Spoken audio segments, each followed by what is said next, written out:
Ustaz oozdan kakырык aralashıp kan çıksa daarat buzulabı deydi.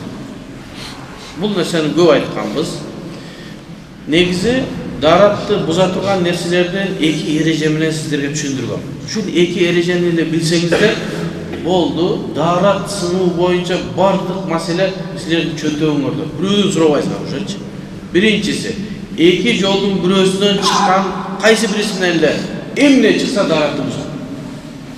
Bir gana aldığın kavret, erkeklerin olsun, ayaldardın olsun, ava çıksa daarat sınır. Boldu, büttü. Aytkanbız, kıvırçka çıkağı, taş çıkağı, kurp çıkağı, daaratты uzat deyimiz. Boldu, ikinci erece. Birinci ereceni bildik. Boldu. Şu iki erece menen daarat sınat olan desem, bardığını bilip büttü var. Boldu. İkinci erece. Emi deneden çıkan nerse najas bolsa, daaratты uzat. Ana aytkanbız, kan, irin, başka nerseler. Emi kanga geldi. Bu kişi kakırıp tükürgönde oğuzundan çıkan tükürükte kakırıp jana tükürgön nersede kan aralashıp var. Bu meseleni bizim kitaplarımızda şunday dep aytıldı. Tükürgön adam sebebi kan daaratты buzat da najas. Dişinden çıktı, oğuzundan çıktı, kaysı yerden çıktı, daaratты buzat. Sebebi oğuzdan çıkıyor.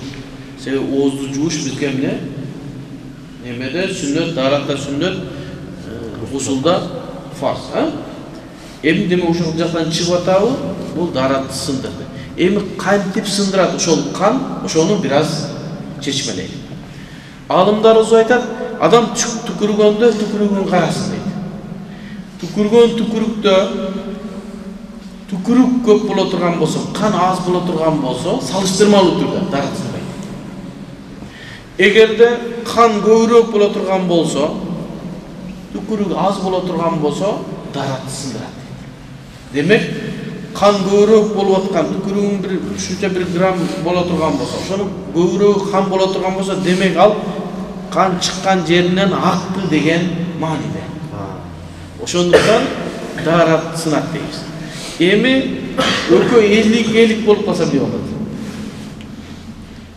Tükürük menen kan 50% bolup kala turgan bolsa, alımlarımız ehtiyat şarttan daarat alıp koysun deydi. Sebebi daarat namazın açkıcı, alemin namaz beyişini açkıcı, şu daarat algandan zerigip namazınız namaz bolbay kalmasın ha. Şu sebepten ne kılabız? Egerde 50% bolup kala turgan bolsa, ne kılabız? Ehtiyat şarttan daarat alıp koyabız inşallah.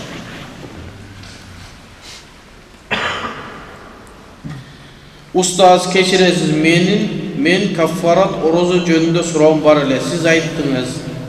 Esli bir adamga vallahi bul adam menen süйлөшпөйм dep aytsa, anda 3 gün oroza karmaş gerek dep.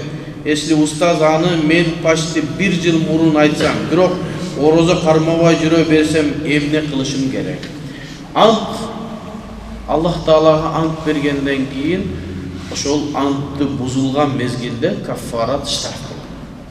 Ant buzulgan кезде 3 gün oroza karmaş gerek bolot. Ошол 3 gün oroza jönүндө суралат. Emi uşo 3 gün orozonu kaçan karmap beriş gerek? 1 yıldan beri murun aytsam deyip. Şu hazır bildiniz mi? Boldu. 3 gün oroza karmap koyuyorsun. 3 gün orozonu katar menen karmao mildettүү emes. İçi kılsa 3 gün oroza karmap berseniz ошол жетиштүү болот. Negizi ant içkende biz Allah Taala'nın ısım sıfatlar menen ant içebiz. Ant içkenge avaylaş gerek. Her bir nesege vallahi billahi deyivergen bu adamdın fasık ekendigine dalalat kılat deydi. Fasık degen nerse günökör insan ekendigine deydi. Emnege seniga sözün işendiriş üçün Allah ortaga salaverет. Keyinki alımlar aytat, sen hakikatta oltursan dahi sebepsiz ant içe verme. Araplarda şunday nerse var. Vallahi la akulu, ceveymin, vallahi la adkhulu, uyga girmeyim. Kim nereye otursa, vallahi la ajlis deyiverdi. Oturmayım nereye, ant içem dedi. Oturun, ne? Her bir nersege ant içe vergen jakşı emes. Ant kaçan içinde hakikat menen batıldık gelip kalganda gana kazının aslında ant içesin. Vallahi men munda kılgan jok. Ошон үчүн her bir жерделе анты чеберлеш керек. Азыр бизде ушундай болуп кетти. Талакты любой нерсеге айтып. Эче бирөө айтты, парилкага барсаң 3 талаксың дегенби, 1 талаксың дегенби, аз эсиме чыгып калды, шынында талаксың. Парилкага баргандан кийин талак бересиң ана. Талак деген нерсе эки эркек менен аял жашаганга мүмкүн болбой калганда кеңешип айтылат нерсе да. Şu парилкага барышка кеңеш албай калдыңар. Эмне? Аялдын деле кичине немеси бар да. Мындай бир мүмкүнчүлүк болуп, аялдар жабылып боло турган болсо, бир авраты бирөөгө зыян болбой турган бир баняга басалардын деле укугу бар да. Өткөндө айттым эле, азыр адамдар баняны эс ала турган же аялдар деле эс алсын да. Аларга деле жан керек да, же кандай?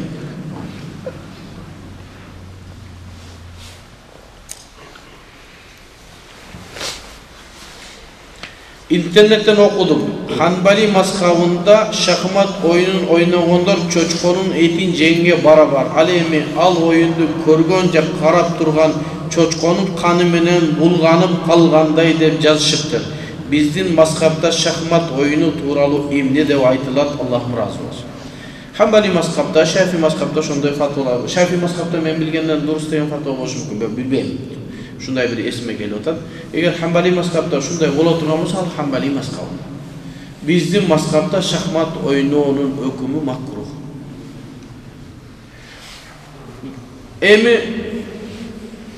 Emne sebepten makruh dedi, bizde narda var mı? Narda oynaşıyor.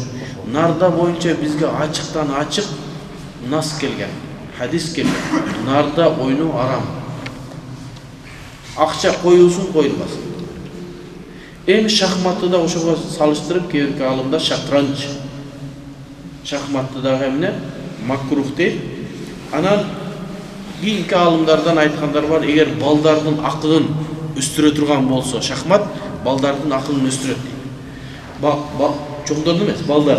Akılın jana çoğağa aytıp bozonu, janı salına bozonu içse bolat desem, boyunda varlar içse, bar erkeği içiyorlar kendine. Jaş baldar. Çoğundur emez. Yaş baldar şu şahmat oynasa, akıl öse turgan bolsa, makul oşoğa dagı, makul etse, baldardın akılının ösüsü, bağı tadrip dep koyat, könügülөр menen jakşı bolat dep aytkandar var, biroq makruh. Мүмкүнчүлүк болсо, ойногон жакшы.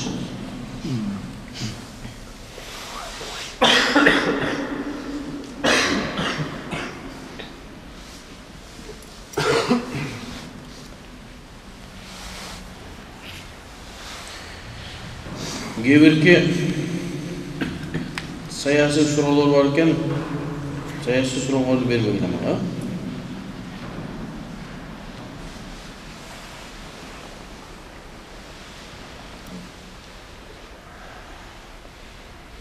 Assalamualaikum Ustaz. Tuğulgan gün tuğralı kenenirek aytıp ketespi toskon boluğu bolboyum.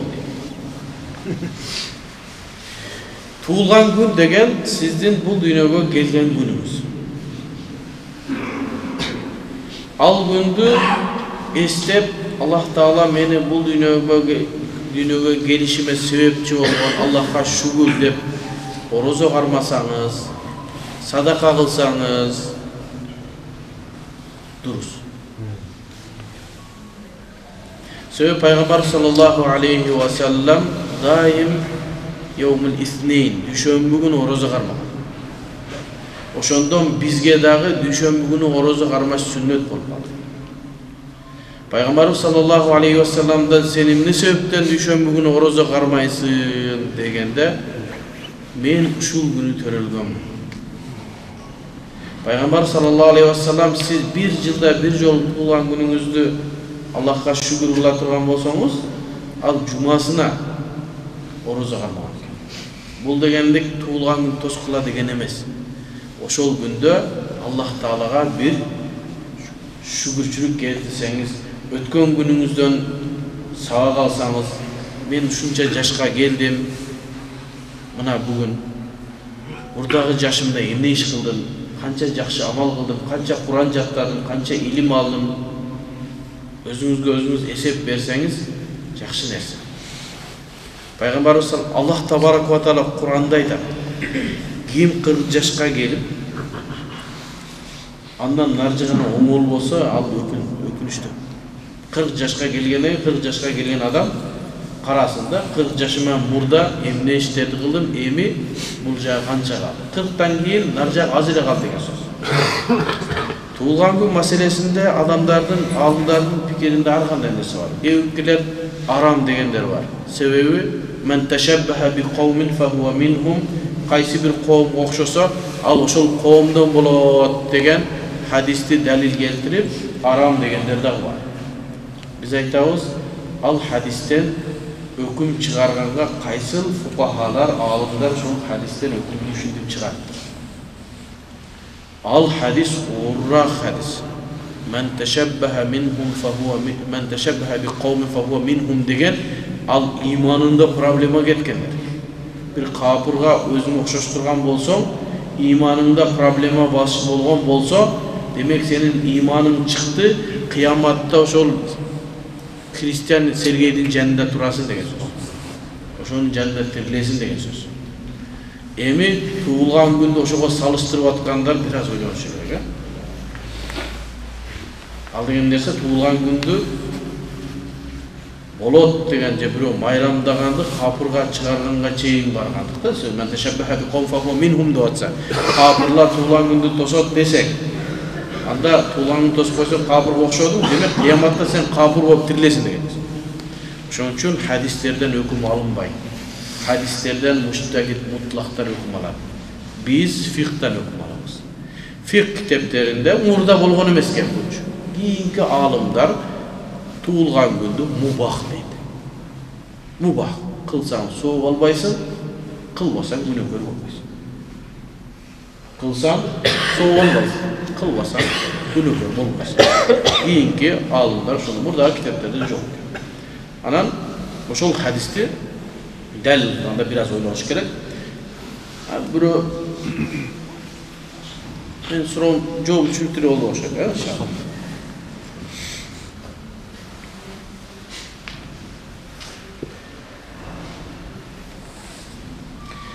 Умра сапарына барайын деп жатам, эмне деп ниет кылып барабыз?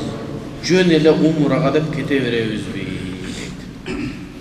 Биз bir момент келип калды, машалла. Иншалла 31 декабрда умра сапарына аттанабыз. Биздин месталар бар. Эгерде мени менен умрага барам деген инсандар болсо, биздин кемеге чыксаңыздар болот иншалла. Барып сиздерге кызмат кылып, сабак кылып, ибадатты ошол жерде 15 жыл жүргөн жерибиздеги кычыктарын, жолдорун, сырларын айтып беребиз иншалла. Анан ошол кимде баасы жөнүндө, башка жөнүндө сурап билем десе, бул телефонго байланышса, биз ошолорго иншалла жооп беребиз. Биздики комфорт плюс стандарт эмес. Комфорт плюс ал деген нерсе стандарттан жогору. VIP-тен төмөн. VIP-лер ал 2,5 миң, 2500 доллар, 2400 доллар. Биздики комфорт плюс 5 жылдыз мейманканалар, харамга жакын, кызмат кылынат, жакшы. Чоң устазында бир жакшы айткан сөзү бар. Кымбат болсо дагы жакшы гостиницага, жакшы мейманканага барып жаткыла, ибадатыңар жакшы болот. Себеби жаман жерге жатып алсаңыз, өмүрүңүздүн жарымы лифтти күтүп, автобусту күтүп өтүп кетсе, умрага барганыңыз 200 долларды аянганыңыз пайдасы жок. Ошон үчүн жакшысына, кымбатына барган жакшы болот. Анан биз VIP кылган жокпуз, ал өтө кымбат экен. Ошо комфорт плюс эң жакшы 5 жылдыз мейманканалар жатканда эс алып, ибадатты дагы жакшы кылып келесиз. Мен өзүм тажрыйбаман билем да, ушу акчаны бир аз аянып, начар мейманканага барып жатасыз, таракандар менен кошо. Ошо бүгүн барганыңда 10 күн, 15 күн жүрсөң, 15 күнгө чейин сенин астыңдагы простыняны алмаштырбайт. Даратканаң иштебейт, күнгө издейсиң, даратканаңды оңдоп койгула. Анан ошондо айтасың, 200 долларды аянбай эле тиги жакшыраагына барсам болчу экен. Анан умрага реклама кылып аткандар дагы адамдарды алдабастан биздики 2 жылдыз, биздики 3 жылдыз деп айтып койгон жакшы. Анча-мынча таракан бар депчи. Себеби андан башка адамдар кымбатыраак болсо, неге силердики кымбат? Бул жакта арзан болуп атпайбы? Анан биз баягы кээ бир нерсени айтканга мажбур. Арим айтып койсо, меники 2 жылдыз, 4-5 жылдыз деп жазып коет. Неге 4-5 жылдыз? 5 жылдыз деп ачык айтпайсың. Гостиницанын атын жазып койбойсуң. Бизге 4-5 жылдыз деп коет, барсаң 3 жылдыз дагы эмес. Анан адамдар эмне алданып калгандагы учурлар бар. Ошон үчүн ачык айтып, элдерди алдабастан, алып аткан акчаңарды ичине адалдап барганыңыз жакшы болот. Мен бирөөлөрдү жамандабайм, башка дебейм. Тандоо элдердин өзүндө иншалла. Ким кааласа, Жахиз деген бир алым өткөн, Ал-Бухала деген китеби бар. Сараңдар деген китеби, өзү Mu'tazili болгон, бирок Бухала деген китеби өтө жакшы, адамдардын тилин өстүрө турган сонун китеп. Ошо Бухала деген китебинде айтат да, Сараңдар деген китеби, бакылдар. Ким кааласа эшегине сейданадан жем берсин. İçinde толтура нерсе бар. Болду. Кааласаң эшегиңе сейданадан жем бер дейт. Сейданага адамдар жетпей жатат. Нандын бетине арам себебиз. Сейдана деген жана кара зире да неме? Чордун тиме. Чордун тименди нандын бетине арам себеп атабыз да. Кааласаң эшегиңе ошондон бер. Ансырандай адам каалаган кааласа ошо менен барат, кааласа жакшы менен барат. Умра сапарына барайын дегенде сөзсүз түрдө ошол кайсы адам менен барып атасыз, андан мурда 2 күн 3 күн сабагына катышыңыз. Ошол сабактарын айтат, кантип эхрам кийет, кантип кайсы жерге барабыз, ниет кантип кылабыз, умранын амалдары эмне, парыздары эмне, сүннөттөрү эмне, ал жака барганда кайсы амалдарды аткарабыз, кайсы жерлерге зиярат кылабыз, ошол бардыгы умра башчыңыз айтып берет иншалла. Анан жөн эле умрага деп кете бербейсиз. Биз мисалы үчүн 2 жол менен барат да, Мединага бара тургандар, анан Меккеге, Жиддага бара турган болуп 2 бөлүнөт. Умрага баргандар. Эгер Мединага бара турган болсо, бисмилла деп бара бересиз. Мединага баргандан кийин, ал жакта пайгамбарды зиярат кылгандан кийин, анан ошол жерде Зулхулейфа деген атайын ихрам кие турган жер бар, ошол жерде ниет кыласыз. Эгерде сиздин самолетуңуз түз Жиддага уча турган болсо, Бишкектен түз боло турган болсо, Бишкектен аэропортунан ихрамды кийип алганыңыз жакшы. Ниетти деле ушул жерден кылып коесуз умрага деп. Себеби самолет өтүп кетип атканда, микат деп чек арадан өткөндө сизге айтпай өтүп кетип калган болсо, ихрамы жок. Микаттан өтүп кетсеңиз штраф болот. Ошонун бардыгын сизге ажы башчыңыз айтып, деп, сизди колуңуздан кармап, сиз сарптаган долларларыңызды күйдүрбөй алып кетишет. Иншалла Аллах Таалам бир туура жол берген болсун.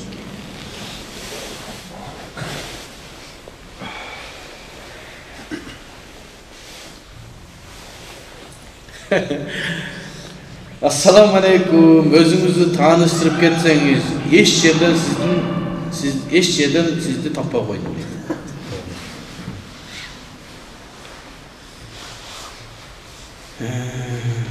Ne deysiz? Men atım Boljoy, Boluş degen Aksakal'ın balası olan. Жалал-Абад областının Suzak rayonuna karaştı, Karaköl degen beyişteği olan yerde törülüyor. Kedey kembagalдын үйүндө төрөлгөн дейт. Токтого сатылган кылып кеткенсиздер.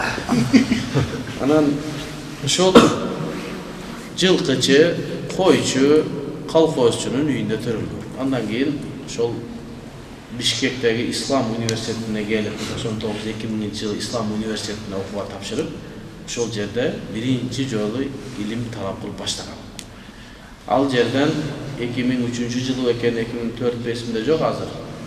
Меккедеги Умул Кура университетинин астында түзүлгөн Махат Та'лимул Луга деген институтка кабыл болгон. Анан ошол жака барып, ошол институтту бүттүм. Мен барганда ал жерде жападан жалгыз кыргыз шуага экен. Жалгыз кыргыз. Кыргыз тарыхында Меккеге барып окуган мен 3-чү адам. Birinci bul bizden ustazımız Ni'matullah Hacı degen Жалал-Абад şahrının kazısı. Surmankul Hacı degen burada mufti olgan çoğun alımdın balası. En birinci ошол kişi oldu. Экинчи болуп Меккеге илим алып барган бул чубагачы. Үчүнчү мен бардым, менден кийин дагы балдар бар. Үчүнчү адам болуп мен Меккеге барып ошол жерде 2018-жылга чейин ошол жерде илим алдым. Колуман келишинче. Андан кийин 2018-2010 эсимен чыгып баштады. 2018-2019 Иорданияга ошо Меккеден түз эле үй бүлө бала чакка менен Иорданияга өтүп, ал жерде 5 жыл окудум. Ал жерде белгилүү алым Салах Абул Хаж деген устаздын колунда 5 жыл окуп, ошол жактан илим алып, магистратура, бакалаврды бүтүрүп, 1,5 жылдай болду Кыргызстанга келип, силер менен кичине сабак болуп атам. Кыскача ушу жакында иншалла атайын bildirүү чыгып калса керек иншалла. Менин өмүр баянымды толук кандырсын иншалла. Аллахым разы болсун.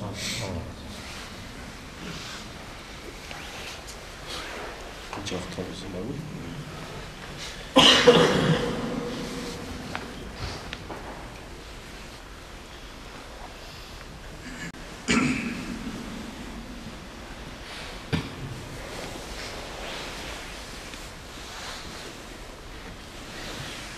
Bir oyunun sırasına düşmüyor.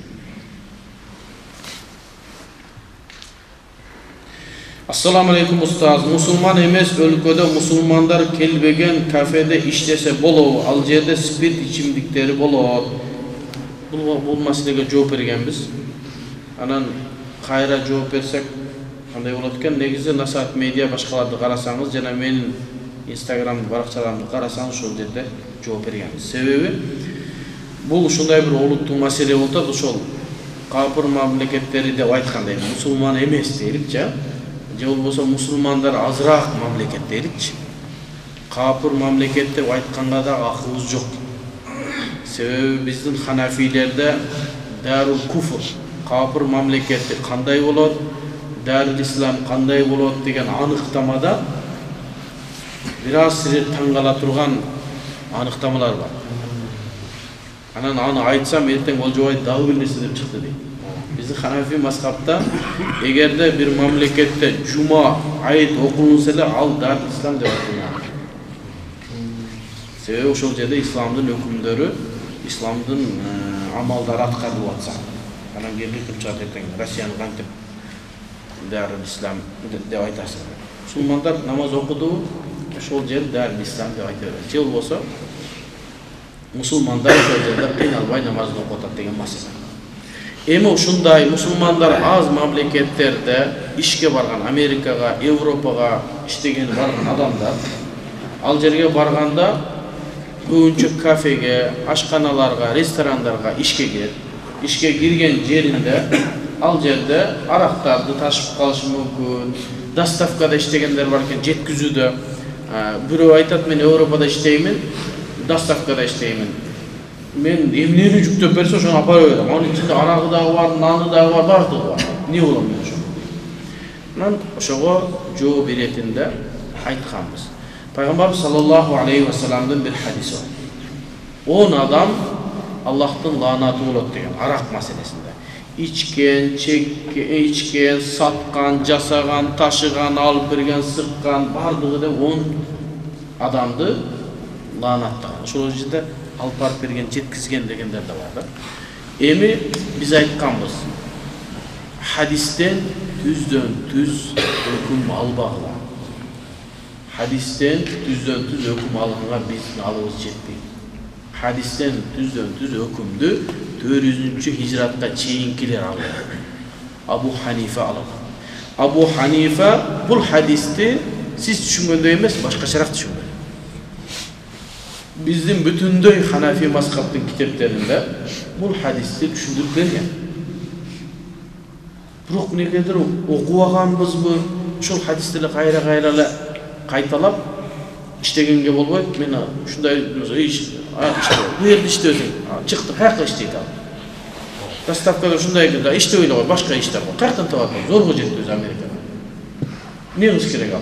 Биз адамдарга оорчулук эмес, адамдарга жеңилчилик кылып, алардын проблемасын чечип беришибиз керек. Сен өзүңөн бир нерсени айтпай эле кой. Же болсо өзүңүздөн бир нерсени айтпайлы. Шариаттын эле өкүмүн айтып бергиле. Абу Ханифа деген ошону айтып бер, болду. Ханафи мазхабта бизде Lanатталынған üçöğü içken ne içi otasın sen? Demek senin de problemi var. Satkan, ne sattasın sen? Adamlarga ne buzukluk kılıp otasın? Jasagan, ne jasap otasın sen? Aramış olmasın. Kalgan, sıkkan, taşıgan, yüzüm satkan, alıp bergenler bardığı makrunun bi qasdil ma'siya degan erejeler.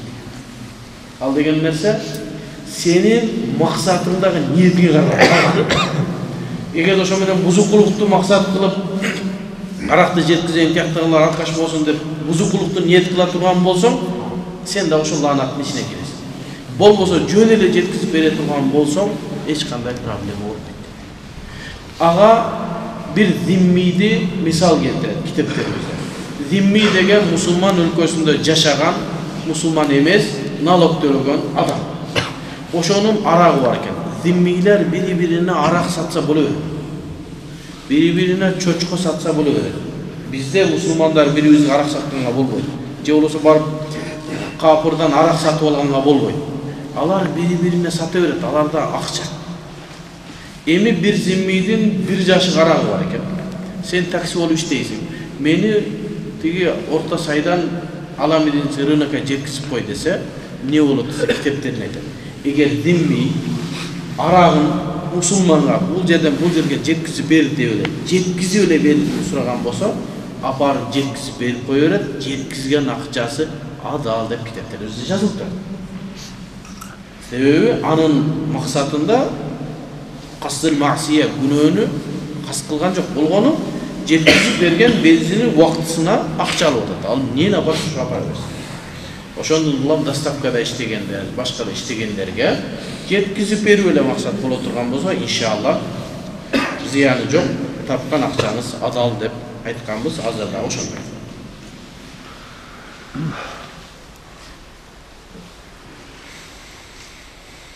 Ya Allah. Assalamu alaikum, şialar musulmanbı. Biz şialarda ahl-i sünne vel cemaat dep aytpayбыз.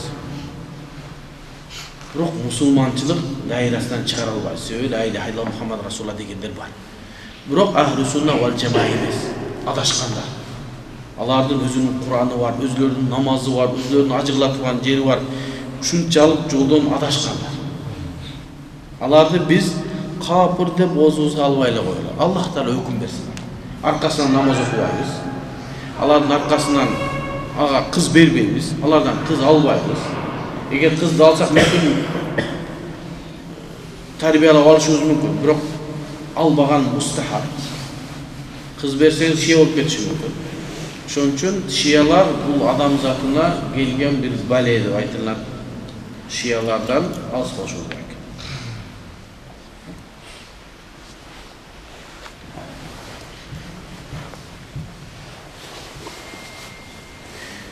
Ustaz Peygamber Muhammed sallallahu aleyhi ve sellem bir yıllık azık tülük kamdağanı jönünde rivayetler var de uqdum ele. Uşul sözünün kançalık çındığı var.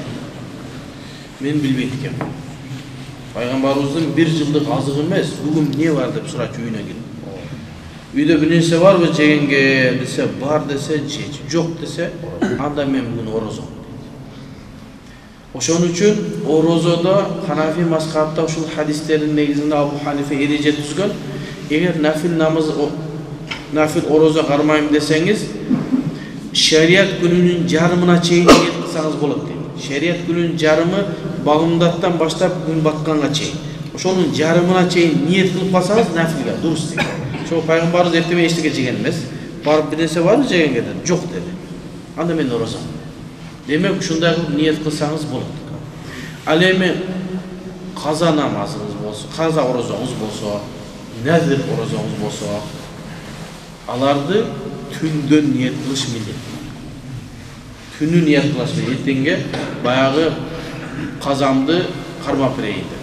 Al emi nafil orozolardı, jana Ramazandı nemege çeyin, şeriat günün jarımına çeyin niyet kılsa bolot.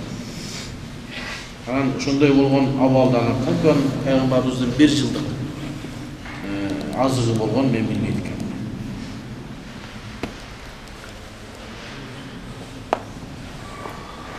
Assalamu alaikum usta, surom tömöndөгүчө kız menen 3 жолу жолугушуу учурунда анын такыбалыгын кантип билсек болот?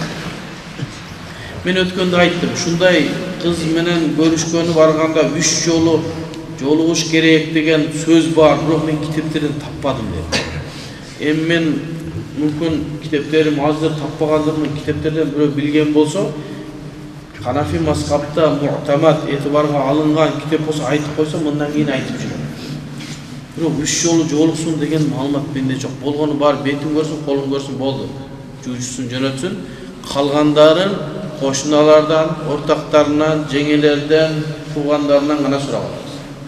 Анын таква эмес экендигин кайдан билебиз?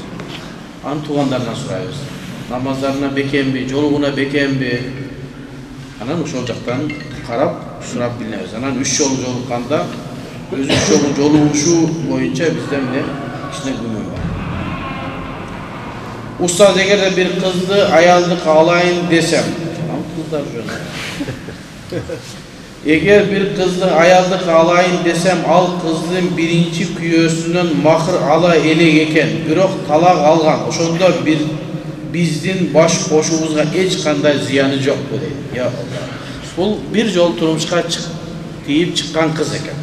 Бирок андан махырын алган эмес экен, бирок талагын алыптыр. Махыр деген нерсе кыздын акысы, калың азыркы мезгил. Калыңды берүү эркектин мойнундагы милдет. Бербей калса кыяматта төлөйт. Эми ошол ажырашып кетсе да карзын төлөп койсун. Бирок силердин никеңерге эч кандай зыян жок. Талагын берген болсо, чындап талагын берген болсо, иддасы бүткөн болсо, иддасы 3 айыз көрүш керек. Эгер айыз көргөн аял болсо, эгерде айызы токтоп калган 45-60га чыгып калган аял болсо, ал ай менен 3 ай идда күтөт. Ошо 3 айды күтүп аткан мезгилде айызы келип калса, кайра нөлдөн эсептеп баштайт. Ушундай эрешелер бар да биздечи. Анан ошол иддасы бүткөндөн кийин анан мечитке барып күбөлөрдүн анан ата энесинин уруксаты менен үйрөнүрсеңиз сонун. Орозону күндө тутса болобу? Bizde Siyam-ı Davud aleyhisselam'ın orozası деген var. Bir gün oroza karmayız, bir gün oğuzumuzda açarız. Ertesi oroza karmayız, andan keyin orozunu cavaz. Şintip tutsanız, günüge oroza karmağını soğunamız. Günüge oroza karmağını soğunamız. Bu nafil orozalar jön. Eğer de sizde karız oroza ola turgan bolsa, anın maselesi başka. Mesela üçün Ramazan ayında sebepsiz oğuzunuzu açıp algan bolsanız, gününe 60 gün ştraf karma bilesiz. Al ştrafты tutup atkanda günüge karmaş gerek 60 gündü. Bir gününde karmaya koysanız kayra nölde başlayız. Oşun üçün biri oşentip Ramazan ayında kokustan oğuzunu açıp algan bolsa bir sebeplerden 60 gün oruza karmaganda eseptesin deydi. Ayet kunga tuura gelip kalbayбы, Ramazanga tuura gelip kalbayбы deyip turup anan kalmaydı. Ayızı gelip kalagan bolsa, ayallar bolsa, ayızına neme jok. Ayızı bütköndөн ertesi daroo kayra orozosun başlaydı. Ayız menen ortada bölünüp kalgan orozosunda hiç kanday ziyan jok. Buna uşunday tartipte. Oğurup kalgan bolsa? Oğurup kalsa dagы karmaş gerek. Sebebi hiçbir nerse anı tıybaşı gerek. Ana orup kalıp bolbay kalsa oğuzunu açıp da kayra nölden başlaydı. Assalamu alaikum ustaz. 5. halife Umar ibn Abdülaziz deb aytışatqa ustazlar. Hasan bin Ali radıyallahu anh. Muaviyalarça emne üçün 5. halife Abdülaziz bol esepterinler Allah razı olsun. Umar ibn Abdülaziz Katarından gelgende 5. halife emas. Sebebi bizde 1. halife Umar ibn Abu Bakr radıyallahu anhu, Umar, Uthman, Ali. Buna şu törtönü Hulafa-ur Raşidin racı oldu bizde görgözgön halifalar deb aytılат.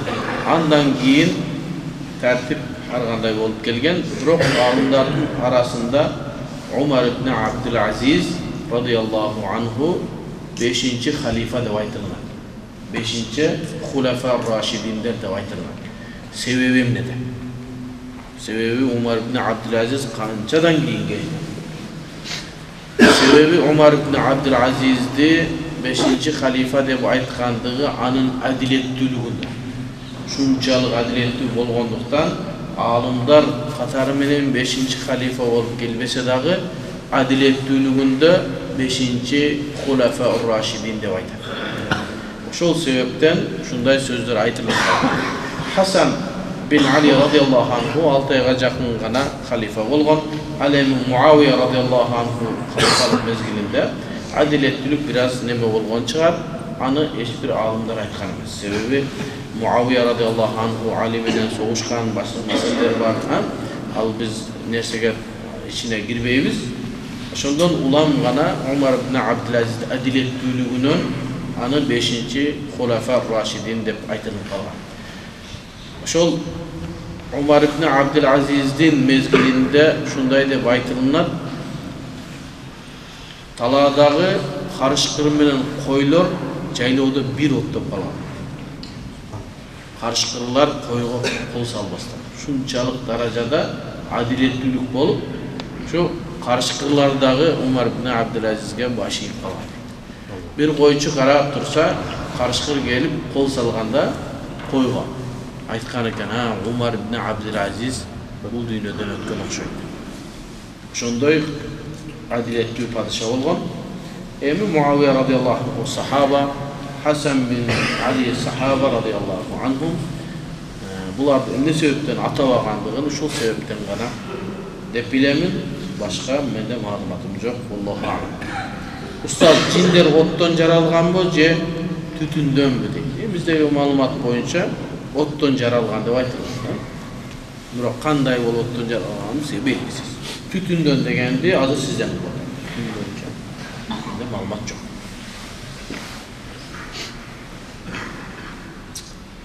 Allah, bir uzun soru varken bunu siz özünüzde çok önemli.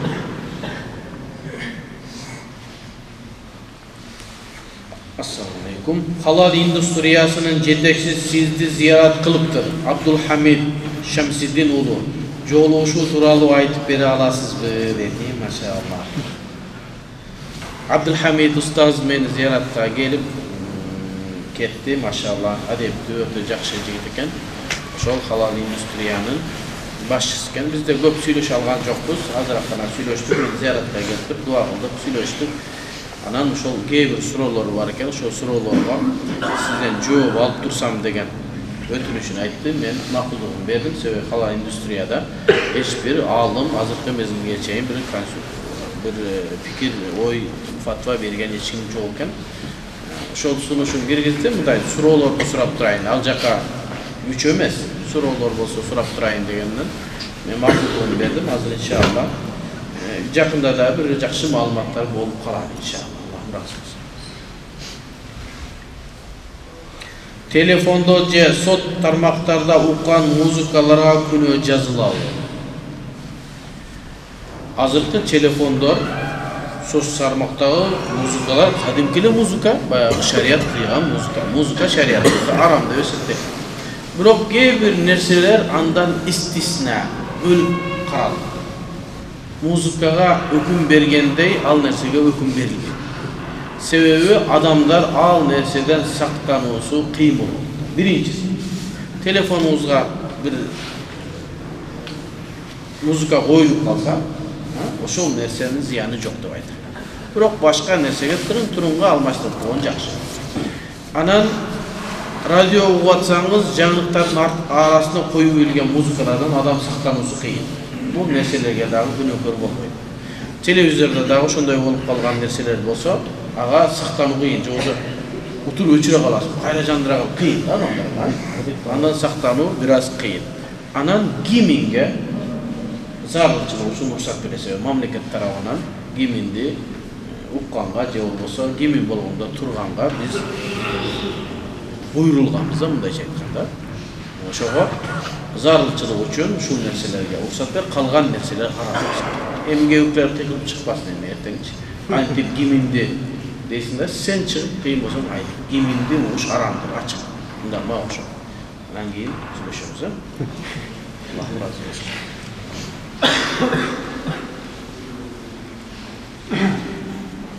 Суроом төмөндөгүдөй. Бейиш açılганбы же жокпу? Окуган хадистерим бири-бирине каршы келип атат. Ай азамат, мына могу сизге мага далил да бул. Хадисти түздөн түз окусаң ушундай болуп адашасың. Хадистерде ушундай нерселер бар. Ошон үчүн чоң алымдар, мухаддис алымдардын айткан сөзү бар.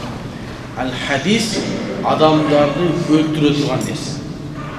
Иллал фуқаха, бул өлүмдөн фақихтер гана аман калат. Болбосо өлөсүң. Бул хадисте мындайдыр, аман каласың, бул хадисте мындайдыр. Аны алымдар, фақих алымдар маскап гана чечип сага иреттеп берет. Сен түздөн түз хадисти алсаң, ошондой болуп адашасың, кыйналасың. Бейиш ачыкпы, жабыкпы билбейм, бирок жаралып. Азыр мезгилде тозок менен бейиш жаралып бар. Анан Ibn Wahb деген İmam Malik менен Leys bin Sa'd'ın şakirti var. Ibn Wahb ошол киши айтат, bir ashabul hadis окугандардын сөйөнө турган фақих алымы болбосо ал адашат. Биз хадисти алабыз, Абу Ханифаны түшүнүгү менен алабыз. Эгерде Абу Ханифа мындай түшүндүрүп берсе, ошондой түшүнөбүз. Өзүң алсаң адашасың дейт. Ibn Wahb İmam Malik'in şakirti. Дагы айтат, Аллах Таала бизди адашуудан İmam Malik bin Anas менен Leys bin Sa'd менен бизди сактап калды адашуудан дейт. Ушул экөө болгону биз адашат элек хадис окуп дейт. Ушундай маселе. Хадисти түздөн түз окусаңыз адашасыз. Ошон үчүн сөзсүз түрдө эмне болуш керек? Сени сурай турган маскаб болуш керек. Ошол маскаб сизге хадисти кандай түшүнүү керек экенин сизге баяндап айтып берет. Азыр эле айттык го. Арак боюнча хадисти фукахалар кандай түшүнгөн, сиз кандай түшүнөсүз, биз кандай түшүнөбүз. Демек, ошол алымдар бардык хадистерди топтоп, эрежелерге карап, сахабалардын фатваларына карап, табийиндердин фатваларына карап, бириктирип келип, анан кийин сизге кайда эреже жазып берет. Ошонун негизинде биз эмне кылабыз? Өкүм алабыз. Şu menен бүгүнкү сабакты токтотобуз. Ва саллаллаху таала хайра халқи Мухаммад ва аля алихи ва сахбихи ажмаин. Амин. Бисмиллах валхамдулиллахи раббил аламин ва салату вассаламу аля набийина Мухаммад ва аля алихи ва сахбихи ажмаин. Аллахым şu алган илимдерибизди пайдалуу илимдерден кылгын. Билип билип алган күнөөлөрдү Аллахым өзүң кечиргин. Бизге туура жолду өзүң көргөзгүн. Жоопторубузду өзүң туура кылгын. Адашкан болсок бизди туура жолго өзүң салгын я раббил аламин. Ушул жерде кол көтөргөн бардык мусулмандардын жакшы ниеттерин Аллахым өзү кабыл кылган. Ва саллаллаху таала хайра халқихи Мухаммад ва аля алихи ва асхабихи ажмаин.